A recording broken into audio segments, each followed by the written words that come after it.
दोस्तों, शिखा नाम की लड़की की शादी उसकी मर्जी के खिलाफ उसके पापा ने एक सीधे साधे निहाल से कर देता, जिसके घर में एक माँ के अलावा और कोई नहीं होता।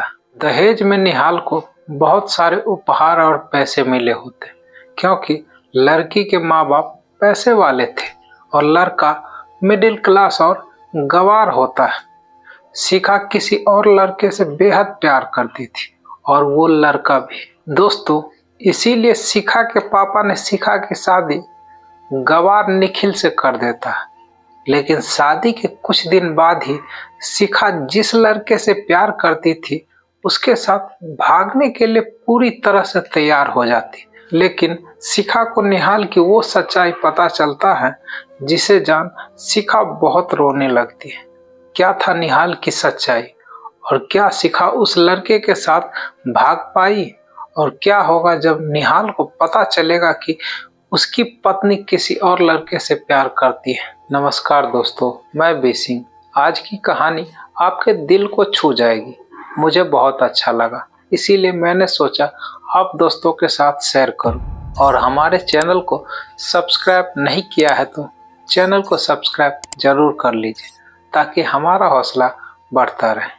शिखा की शादी उसकी मर्जी के खिलाफ एक सीधे साधे मिडिल क्लास निहाल से कर देता है। निहाल के घर में उसकी माँ के अलावा और कोई नहीं होता। शिखा किसी और लड़के से बहुत प्यार करती है। वो लड़का भी शिखा से बहुत प्यार करता है।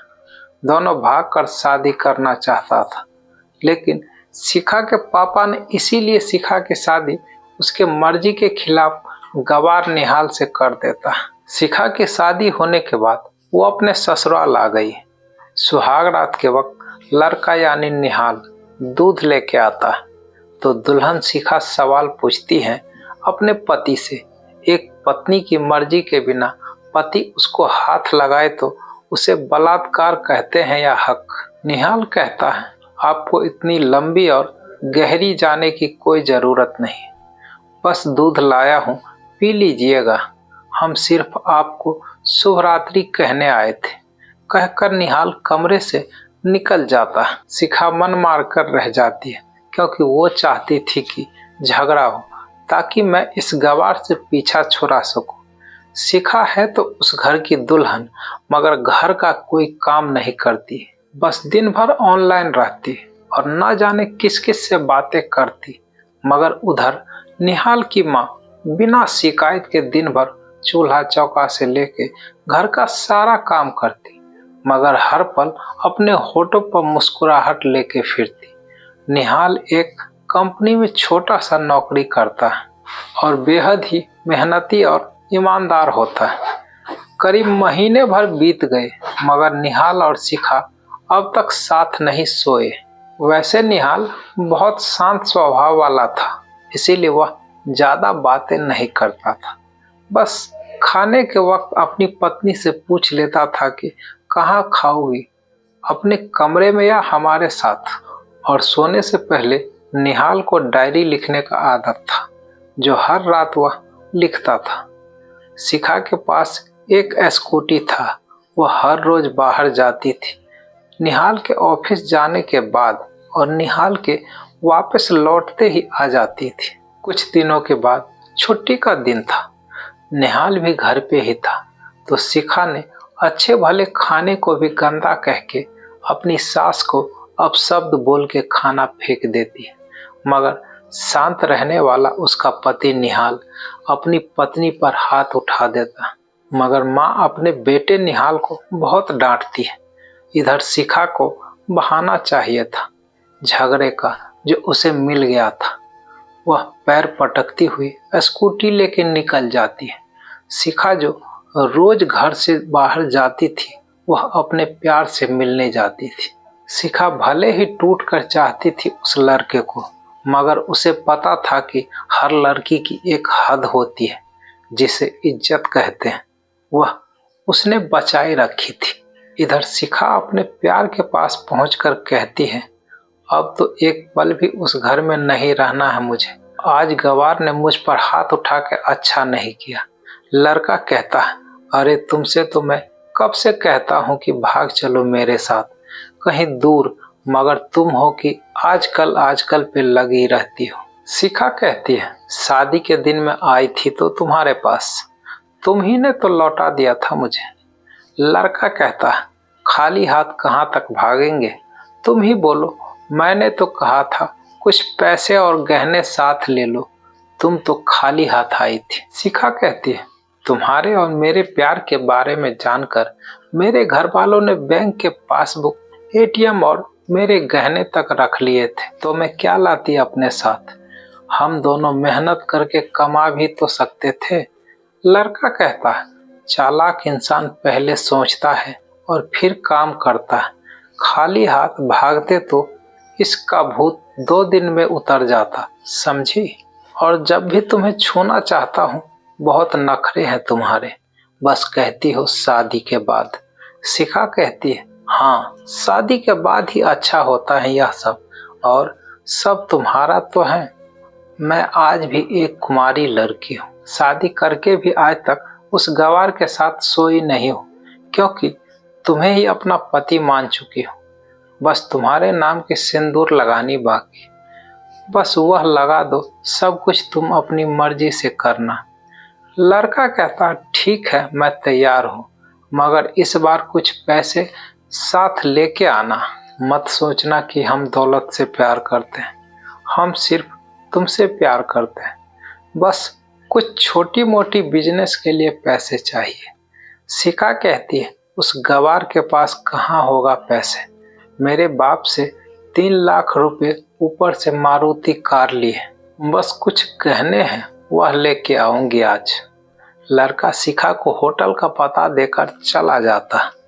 शिखा घर आके फिर से लड़ाई करती है, मगर अफसोस वह अकेली चिल्लाती रहती, उससे लड़ने वाला कोई नहीं होता। रात 8 बजे लड़के का मैसेज आता है व्हाट्सएप पे कि कब आ रही हो।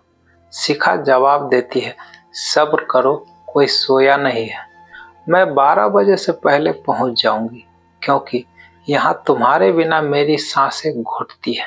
लड़का कहता है, ओके, जल्दी आना, मैं होटल के बाहर खड़ा रहूंगा, बाय।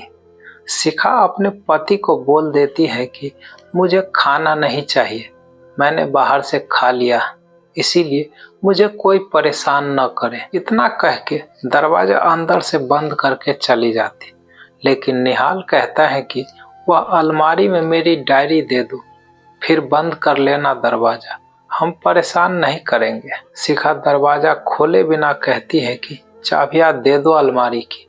निहाल कहता है, तुम्हारे बिस्तर के पैरों तले है चाबी, मगर लड़की दरवाजा नहीं खोलती है, बल्कि जोर जोर से गाना सुनने लगती है। बाहर पति कुछ देर दरवाजा पीटता है, फिर हार कर लौट जाता। शिखा बड़ी जोर से गाना बजा रही थी, फिर वह अलमारी खोल के देखती है, जो उसने पहली बार खोला था, क्योंकि वह अपना सामान अलग अलमारी में रखी थी। अलमारी खोलते ही हैरान रह जाती है। अलमारी में उसके अपने पासबुक, एटीएम कार्ड थे, जो उसके घर वालों ने छीन के रखे थे। खोल के चेक किया तो उसमें वह पैसे भी ऐड थे जो दहेज में निहाल को मिले थे, और बहुत सारे गहने भी जो एक पेपर के साथ में उसकी मिल्कियत शिखा के नाम थी। शिखा बेहद हैरान और परेशान थी। फिर उसकी नज़र डायरी पर पड़ती है और वह जल्दी से वह डायरी निकाल के पढ़ने लगती है। लिखा था, तुम्हारे पापा ने एक दिन मेरी माँ की जान बचाई थी, अपना खून देकर। मैं अपनी माँ से बहुत प्यार करता हूँ, इसीलिए मैंने झुककर आपके पापा को प्रणाम करके कहा कि आपका ये अनमोल एहसान कभी नहीं भूलूंगा। कुछ दिन के बाद आपके पापा हमारे घर आए, हमारे तुम्हारे रिश्ते की बात लेकर, मगर उन्होंने आपकी हर बात बताई। आप एक लड़के से बहुत प्यार करती हो। आपके पापा आपकी खुशी चाहते थे, इसीलिए वह पहले लड़के को जानना चाहते थे। आखिर आप अपने पापा की प्रिंसेस जो थी, और हर बाप अपने प्रिंसेस के लिए एक अच्छा ईमानदार प्रिंस चाहता है।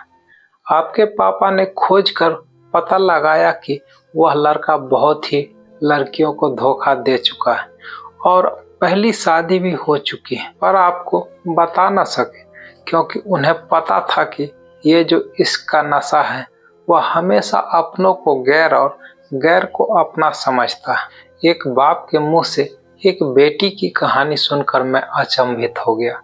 हर बाप यहाँ तक शायद ही सोचे। मुझे यकीन हो गया था कि एक अच्छा पति होने का सम्मान मुझे मिले न मिले, मगर एक दामाद होने की इज्जत मैं हमेशा पा सकता हूँ। मुझे दहेज में मिले सारे पैसे मैंने तुम्हारे अकाउंट में कर दिए और तुम्हारे घर से मिली गाड़ी आज भी तुम्हारे घर पर है, जो मैंने इसलिए भेजी ताकि जब तुम मुझसे प्यार हो जाए तो साथ चलेंगे कहीं दूर घूमने। दहेज इस नाम से मुझे नफरत है क्योंकि मैंने दहेज में अपनी बहन और बाप को खोया। मेरे बाप के अंतिम शब्द भी यही थे कि किसी बेटी के बाप से कभी 1 रुपये न लेना, मर्द हो तो कमा के खिलाना, तुम आजाद हो, कहीं भी जा सकती हो। डायरी के बीच के पन्नों पर तलाक के पेपर हैं, जहां मैंने पहले से ही साइन कर दिया। जब तुम्हें लगे कि अब इस गवार के साथ नहीं रहना है तो साइन करके कहीं भी अपनी सारी चीजें लेके जा सकती हो। शिखा हैरान थी, परेशान थी। न चाहते हुए भी गवार के शब्दों ने दिल को छुआ था, न चाहते हुए भी गवार के अनदेखे प्यार को महसूस करके पलकें नम हुई थी। आगे लिखा था, मैंने तुम्हें इसलिए मारा क्योंकि आपने माँ को गाली दी, और जो बेटा खुद के आगे माँ की बेइज्जती होते सहन कर जाए फिर वह बेटा कैसा। कल आपके भी बच्चे होंगे, चाहे किसी के साथ भी हो, तब महसूस होगी माँ की महानता और प्यार। आपको दुल्हन बना के हम सफर बनाने लाया हूँ, जबरदस्ती करने नहीं। जब प्यार हो जाए तो भरपूर वसूल कर लूंगा। आपसे आपके हर गुस्ताखी का बदला हम शिद्दत से लेंगे। अगर आप मेरी हुई तो बेपनाह मोहब्बत करके, और किसी और की हुई तो आपके हक में दुआएं मांग लेंगे। शिखा का फोन बज रहा था, जो वाइब्रेशन मोड में था। शिखा अब दुल्हन बन चुकी थी।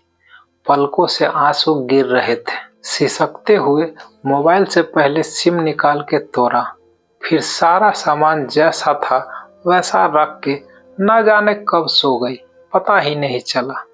सुबह देर से जगी, तब तक गवार ऑफिस जा चुका था।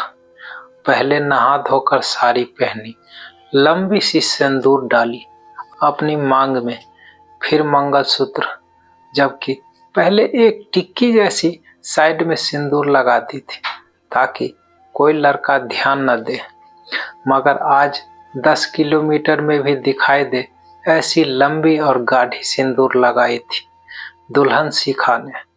फिर किचन में जाके सासू माँ को जबरदस्ती कमरे में लेके तैयार होने को कहती है और अपने गवार पति के लिए थोड़े नमकीन और थोड़े हलवे और चाय बना के अपनी स्कूटी में सासू माँ को जबरदस्ती बिठाकर, जबकि कुछ पता नहीं है उनको कि बहू आज मुझे कहाँ लेके जा रही है, बस बैठ जाती है।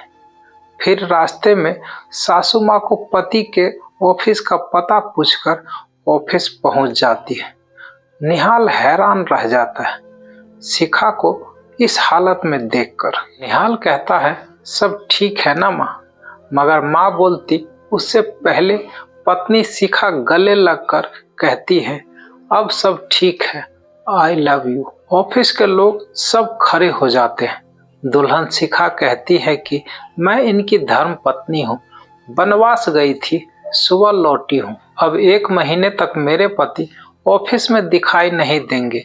ऑफिस के लोग, दुल्हन शिखा कहती है, क्योंकि हम लोग लंबी छुट्टी पे जा रहे हैं साथ साथ। निहाल कहता है, पागल। शिखा कहती है, आपके सादगी और भोलेपन ने बनाया है। सभी लोग तालियां बजाते हैं और दुल्हन शिखा फिर से लिपट जाती है अपने पति से। हमारे अपने हमारी फिक्र खुद से भी ज्यादा करते हैं, क्योंकि ये 2 शख्स हैं जो आपको हमेशा दुनियादारी से ज्यादा प्यार करते हैं। यह कहानी कैसी लगी। अच्छी लगी हो तो वीडियो को एक लाइक ज़रूर कर दीजिएगा और हमारे चैनल को सब्सक्राइब नहीं किया है तो चैनल को सब्सक्राइब ज़रूर कर लीजिए ताकि हमारा हौसला बढ़ता रहे। धन्यवाद।